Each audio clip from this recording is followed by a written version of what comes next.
इन 8 वर्षों में जनता जनार्दन के लिए भारतीय जनता पार्टी और एनडीए की ओर से जो कार्यक्रम तय किए गए उनका प्रभावी क्रियान्वयन किस रूप में हुआ है, या आज इसी से आप देख सकते हैं कि जो उत्तर प्रदेश 8 वर्ष पहले बीमारू राज्य माना जाता था, देश के विकास का बैरियर माना जाता था, जिस उत्तर प्रदेश को 8 वर्ष पहले केवल एक श्रम शक्ति के रूप में लोग जानते थे,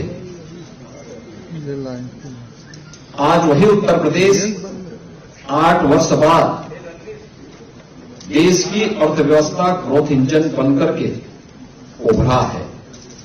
आज वही उत्तर प्रदेश 8 वर्ष की इस यात्रा के दौरान देश के अंदर अर्थ पुंज बनकर के उभरा है, अर्थ शक्ति के रूप में उभरा है।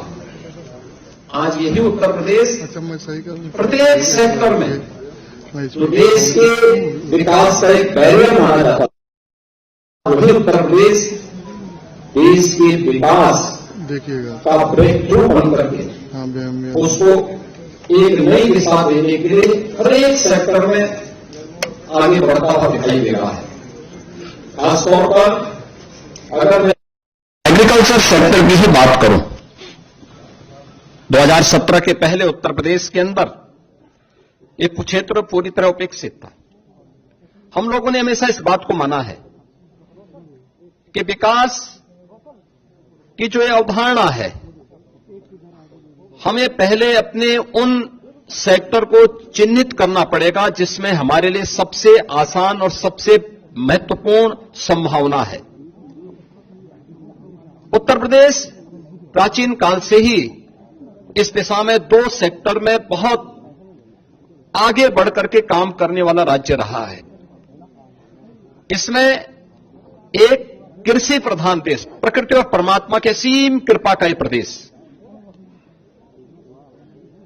अत्यंत उर्वरा भूमि, पर्याप्त मात्रा में जल संसाधन, हमारे पास एक बड़ी आबादी यहां निवास करती है। इन सबको उचित और व्यवस्थित नियोजित करके हम देश के लिए खाद्यान्न उत्पादन का एक बास्केट बनकर के उभर सकते थे। तकनीक का उपयोग करके किसानों की आमदनी को कई गुना आगे बढ़ा सकते थे। लेकिन 17 के पहले उत्तर प्रदेश का किसान आत्महत्या कर रहा था। 17 के पहले उत्तर प्रदेश के अंदर कृषि सेक्टर में एक वीरानी छाई हुई थी। लेकिन इन 2017 के बाद ये डबल इंजन की सरकार ने जो व्यापक परिवर्तन किए हैं वह हम सबके सामने है। आपने देखा होगा जो कृषि की दर थी उत्तर प्रदेश में, वह 2016-17 तक केवल 5% के आसपास थी। आज बढ़कर के 13.5% से अधिक हुई है।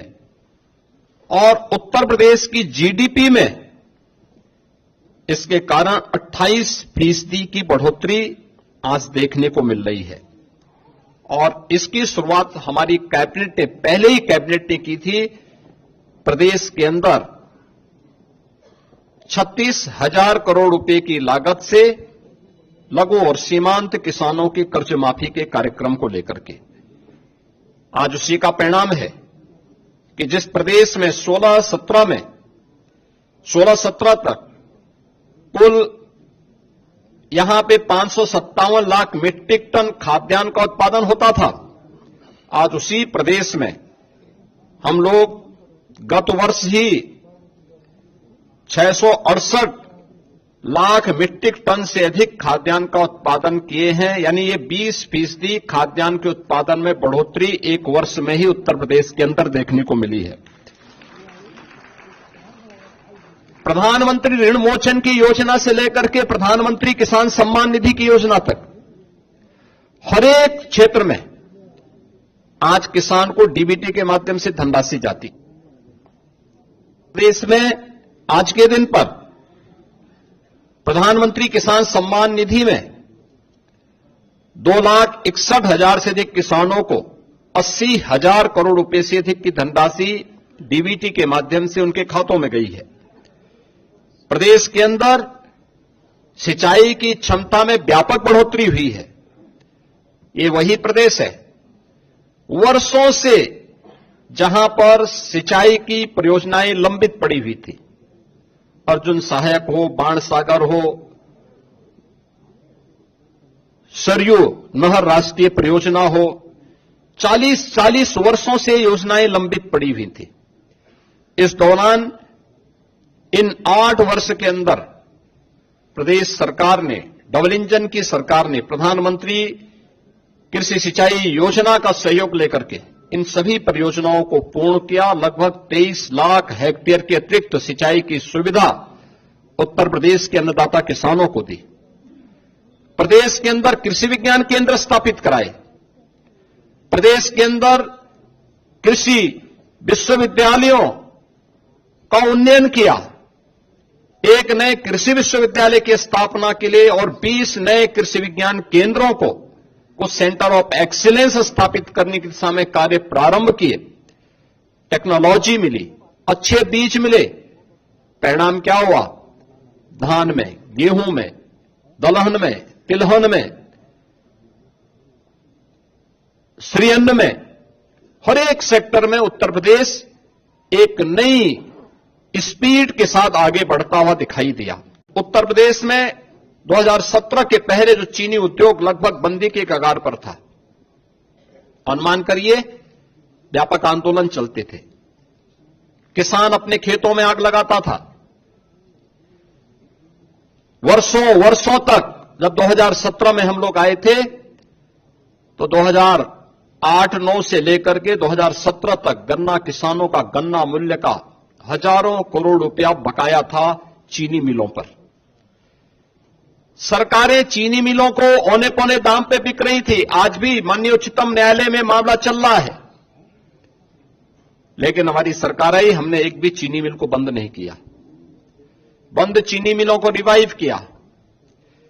उत्तर प्रदेश के अंदर इस दौरान हम लोगों ने 3 नई चीनी मिलों की स्थापना की, 6 चीनी मिलों की पुनर्संचालन की कार्रवाई की, 38 चीनी मिलों का विस्तार किया और वर्तमान में 122 चीनी मिलें प्रदेश के अंदर क्रियाशील हैं।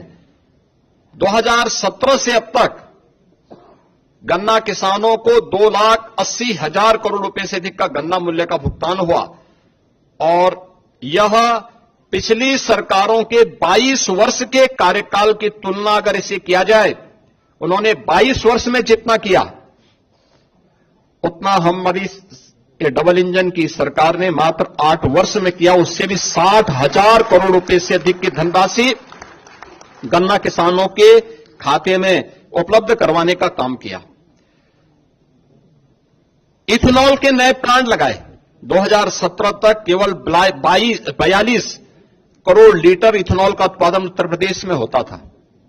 आज के दिन पर यह 177 करोड़ लीटर इथेनॉल का उत्पादन उत्तर प्रदेश के अंदर हो रहा है, जिससे अन्नदाता किसानों को सर्वाधिक लाभ हो रहा है। इसी प्रकार से चाहे गन्ना उत्पादन में, चाहे वह खाद्यान्न उत्पादन में हो या फिर फल एवं सब्जी के उत्पादन में भी आज उत्तर प्रदेश नंबर 1 पर फिर से आया है और उत्तर प्रदेश के अन्नदाता किसानों के जीवन में व्यापक परिवर्तन देखने को मिला है। पीएम कुसुम योजना के अंतर्गत सोलर पैनल लगा करके प्रदेश के अंदर लगभग 86,000 अन्नदाता किसानों के जीवन में व्यापक परिवर्तन का काम किया गया। तो 14 लाख निजी नलकूप को भी विद्युत की मुफ्त व्यवस्था देकर के अन्नदाता किसानों की आमदनी को बढ़ाने में सरकार ने योगदान दिया और परिणाम है कि इस दौरान अगर आप देखें 2012 से 17 के बीच बिचौलियों के द्वारा तब सरकार करती थी, तब कोई प्रोक्योरमेंट सेंटर सरकार के द्वारा नहीं लगाए जाते थे। तब सरकार ने गेहूं का क्रय पे कुल पैसा खर्च किया था 12,808 करोड़। ये पैसा अन्नदाता किसान के पास नहीं, बिचौलियों के पास गया था और 17 से लेकर के 23-24 के बीच में सरकार ने जो गेहूं क्रय पर धनराशि खर्च की है, इसमें 2.5 यानी इससे लगभग 2.5 गुना अधिक हम लोगों ने इसके लिए धनराशि खर्च की है, लोगों को उपलब्ध करवाया है।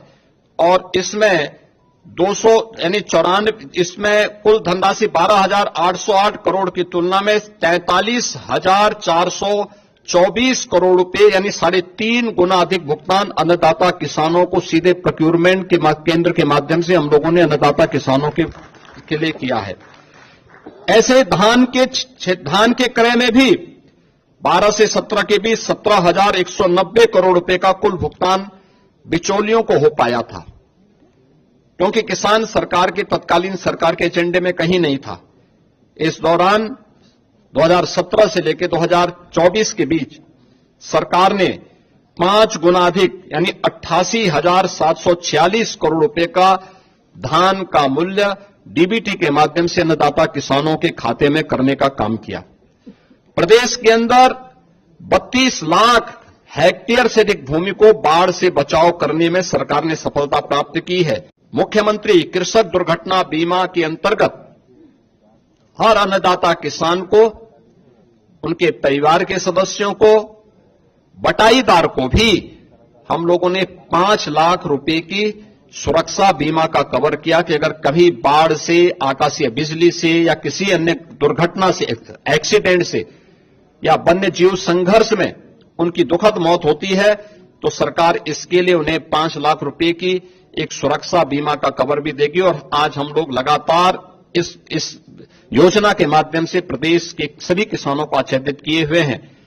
तो इस दौरान प्रदेश के अंदर निराश्रित गोवंश की समस्या का समाधान करने में भी ये डबल इंजन की सरकार को सफलता प्राप्त हुई, जिसमें 7,700 से अधिक गोआश्रय स्थल के माध्यम से 12,50,000 से अधिक गोवंश का संरक्षण सरकार अपने स्तर पर कर रही है।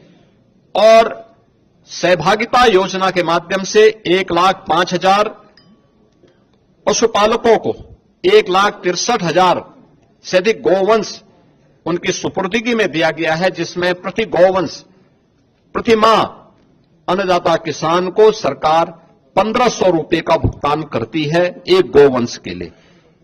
और इसी प्रकार से कुपोषित परिवारों को भी 10,000 गोवंश देने का काम सरकार ने इस दौरान किया है। उन्हें भी एक राशि हम उपलब्ध करवाते हैं। मित्रों, 2017 के पहले प्रदेश की कानून व्यवस्था की स्थिति आप सबके सामने है। हर व्यक्ति जानता है, हर दूसरे तीसरे दिन एक दंगा होता था, न बेटी सुरक्षित थी, न व्यापारी सुरक्षित था।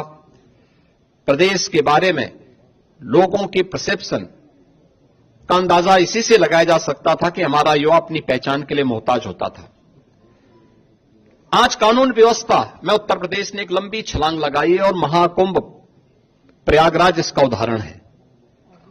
45 दिनों के इस महाआयोजन में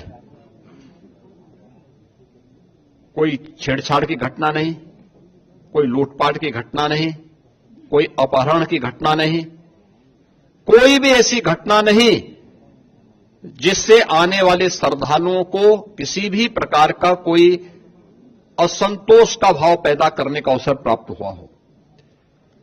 प्रदेश वही है, लेकिन इसके लिए जो ये व्यापक परिवर्तन हुआ है, इस व्यापक परिवर्तन का कारण है कि इन 8 वर्षों में सरकार ने व्यवस्थित तरीके से उत्तर प्रदेश पुलिस के बल को एक सिस्टम के साथ जोड़ा है। अब अनुमान करिए, अब तक उत्तर प्रदेश पुलिस बल में पिछले 8 वर्ष में, जब 2017 में हम लोग आए थे, 1.5 लाख पुलिस कार्मिकों के पद खाली थे। सरकार की नियत पर जनता जनार्दन को भी और माननीय न्यायालय को भी संदेह था, क्योंकि भर्ती की प्रक्रिया पारदर्शी नहीं हो सकती थी, नहीं करते थे। लेकिन पहली बार हुआ जब पारदर्शी भर्ती की प्रक्रिया के माध्यम से सरकार ने 1,56,000 से अधिक पुलिस कार्मिकों की भर्ती, जो आज सेवा दे रहे हैं, उन्हें उत्तर प्रदेश पुलिस बल का हिस्सा बनाया है। और अभी हाल ही में 60,200 से अधिक पुलिस कार्मिकों की नई भर्ती भी संपन्न की है, जिन्हें कुछ ही दिनों के अंदर ट्रेनिंग की प्रक्रिया के साथ जुड़ने का अवसर प्राप्त होगा। यानी आप अनुमान कर सकते हैं कि 2,16,000 से अधिक केवल पुलिस कार्मिक अकेले उत्तर प्रदेश पुलिस बल में भर्ती हुए हैं। और ये भर्ती की प्रक्रिया के साथ साथ उत्तर प्रदेश में जब 17 में हम लोग आए थे, 10 जनपद ऐसे थे जहां कोई पुलिस लाइन नहीं थी। पुलिस के बैरक की स्थिति आप देख सकते थे, सब टूटे फूटे थे, कोई व्यवस्था उनके लिए नहीं थी। ट्रेनिंग मात्र 6,000 पुलिस कार्मिकों की ट्रेनिंग की क्षमता थी। आज उनके इंफ्रास्ट्रक्चर को बढ़ाया गया। सभी 10 जनपद जहां पे कोई पुलिस लाइन नहीं थी, या तो पुलिस लाइन का निर्माण पूरा किया गया, बल्कि पुलिस कुछ जगह निर्माण का कार्य पूरा किया या निर्माणाधीन है। हर जनपद में, हर थाने में पुलिस की अवस्थापना सुविधाओं के लिए बैरक का निर्माण किया गया। पुलिस की ट्रेनिंग क्षमता को कई गुना बढ़ाया गया। जिस प्रदेश में मात्र 6,000 पुलिस कार्मिकों की ट्रेनिंग हो सकती थी, पहली बार होगा, और उत्तर प्रदेश देश का पहला राज्य होगा तो 60,244 पुलिस कार्मिकों की एक साथ ट्रेनिंग कराने जा रहा है। उत्तर प्रदेश सरकार के द्वारा उठाए गए उन कदमों का परिणाम है जो पिछले कुछ समय के अंदर हम लोगों को देखने को मिला है, और परिणाम आपके सामने है। एनसीआरबी की जो रिपोर्ट है, कितना परिवर्तन आया है, यह आप सबके सामने है। पिछली सरकारों ने दंगाइयों के काल के रूप में जाने जाने वाली पीएससी की 54 कंपनियों को समाप्त कर दिया था। यानी उन्होंने एक व्यवस्था, एक साजिश की थी कि जब यहां पे पीएससी ही नहीं रहेगी तो फिर इसके बाद दंगाइयों को खुली छूट मिल जाएगी। हमारी सरकार आई, हमने इन सभी कंपनियों को फिर से बहाल किया, बल्कि महिला बटालियन की 3 महिला नई बटालियन भी गठित की। प्रदेश के अंदर अन्य महत्वपूर्ण स्थलों पर भी 5 नई पीएससी की बटालियन के गठन की प्रक्रिया को आगे बढ़ाया। एयरपोर्ट, मेट्रो की सुरक्षा के लिए, अन्य महत्वपूर्ण संस्थानों की सुरक्षा के लिए स्पेशल सिक्योरिटी फोर्स का भी गठन किया और उसकी 6 वाहिनियां गठित की। प्रदेश के अंदर सभी जनपदों में साइबर थानों की स्थापना की गई। हर थाने में एक साइबर सेल हेल्प डेस्क की व्यवस्था की गई। और आज प्रदेश के अंदर जो हमारी PRB 112 है, इसके रिस्पांस टाइम को 2017 के पहले इसका रिस्पांस टाइम 25 मिनट 42 सेकंड होता था, आज यह 7 मिनट 24 सेकंड का मात्र रह गया है। यानी आम जनता को कितनी जल्दी न्याय मिल सकता, उस तक पुलिस का रिस्पांस कितनी फास्ट होगी, इसी से आप अंदाजा लगा सकते हैं। और प्रदेश के अंदर गृह विभाग, नगर विकास विभाग और जन सामान्य की मदद से 11 लाख से अधिक सीसीटीवी कैमरे भी लगाए गए। 11 लाख टीवी, यानी जो माननीय उच्चतम न्यायालय ने निर्भया कांड के बाद देश के अंदर एक व्यवस्था दी थी कि सेफ सिटी की परिकल्पना कैसे साकार होगी, सीसीटीवी कैमरे के माध्यम से उसे आच्छादित करने में उत्तर प्रदेश देश का पहला राज्य है जिसने अपने सभी 17 म्युनिसिपल कॉरपोरेशन के साथ साथ गौतम बुद्ध नगर में सीसीटीवी की कार्रवाई को पूरी तरह आच्छादित करने का काम किया है। ये सभी सीसीटीवी कैमरे आज वहां पर कार्य कर रहे हैं। किसी भी समाज में नारी की सुरक्षा, सम्मान और स्वावलंबन का कार्य संपूर्ण समाज के स्वावलंबन का आधार बनता है। आदरणीय प्रधानमंत्री जी ने इसके लिए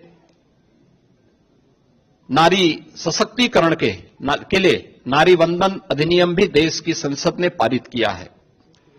उत्तर प्रदेश ने शुरू से इस पर ध्यान दिया है। अभी हम लोगों ने 60,200 पुलिस कार्मिकों की भर्ती संपन्न की है। आप अनुमान करिए 1947 से लेकर के 2017 तक उत्तर प्रदेश पुलिस बल में मात्र 10,000 महिला पुलिस कार्मिक थी, और अकेले एक भर्ती में जो अभी होली के एक दिन पहले भर्ती संपन्न हुई है। इस भर्ती में 12,000 से अधिक महिला कार्मिक अकेले भर्ती हुई हैं। इससे पहले 1,26,000 की जो भर्ती संपन्न हुई, 1,56,000 की जो भर्तियां हम लोगों ने यहां पे संपन्न की थी, 25,000 से अधिक महिला कार्मिक उसके माध्यम से हम लोगों ने उत्तर प्रदेश पुलिस बल का हिस्सा बनाया है। और आज उसी का परिणाम है कि उत्तर प्रदेश में जो महिला वर्कफोर्स है, 2017-18 के पहले जो 13-14% के आसपास थी, आज वो बढ़कर के 35% से अधिक हुई है। प्रदेश के अंदर मातृवंदना योजना में, केंद्र सरकार की प्रधानमंत्री मातृवंदना योजना में 60 लाख माताएं इससे लाभान्वित हो रही हैं। तो बेटी के जन्म लेने से लेकर के स्नातक तक की पढ़ाई के लिए दी जाने वाली 25,000 रुपए की सहायता में उत्तर प्रदेश की 22,11,000 बेटियां इस योजना का लाभ प्राप्त कर रही हैं। प्रदेश के अंदर वीसी सखी सभी 57,000 ग्राम पंचायतों में बैंकिंग की सुविधा में अपना योगदान दे रही हैं। तो महिला स्वयंसेवी समूह में लगभग 1 करोड़ बहनें योगदान देकर के आर्थिक स्वावलंबन की दिशा में अपना योगदान दे रही हैं। मुख्यमंत्री सामूहिक विवाह योजना में 4,76,000 से अधिक सामूहिक विवाह के संपन्न हुए हैं, जिसके लिए इस बार के बजट में सरकार ने तय किया है कि 51,000 से अब इस राशि को बढ़ा करके अप्रैल से इसको 1 लाख रुपए करने की घोषणा भी की है, जिसको हम अप्रैल में लागू करने जा रहे हैं। प्रदेश के अंदर उत्तर प्रदेश राज्य ग्रामीण आजीविका मिशन के अंतर्गत भी 95 लाख से अधिक महिलाओं को इस कार्यक्रम के माध्यम से स्वावलंबन के साथ जोड़ने का कार्य हुआ है। और 2 लाख से अधिक महिलाएं पीएम स्वनिधि योजना में स्ट्रीट वेंडर में लगी हुई महिलाओं को उस योजना के साथ जोड़ा गया है। और 1 करोड़ महिलाओं को पीएम स्वामित्व योजना में, जहां पे झोपड़ी है, जहां पे मकान है, वहां का मालिकाना अधिकार देने का काम देश के अंदर नंबर 1 पर उत्तर प्रदेश ने सर्वाधिक घरौनी, पीएम घरौनी देने का काम उत्तर प्रदेश ने किया है। प्रदेश के अंदर उत्तर प्रदेश में 7 जनपदों में हम लोगों ने इस बजट में व्यवस्था की है कि कामकाजी महिलाओं के लिए पुण्यश्लोका लोकमाता अहिल्याबाई होलकर के नाम पर वाराणसी, मेरठ, प्रयागराज, कानपुर, झांसी, आगरा और गोरखपुर में कामकाजी महिलाओं के लिए छात्रावास के निर्माण की कार्रवाई को भी हम लोग इस नए बजट में क्रियान्वित करने जा रहे हैं।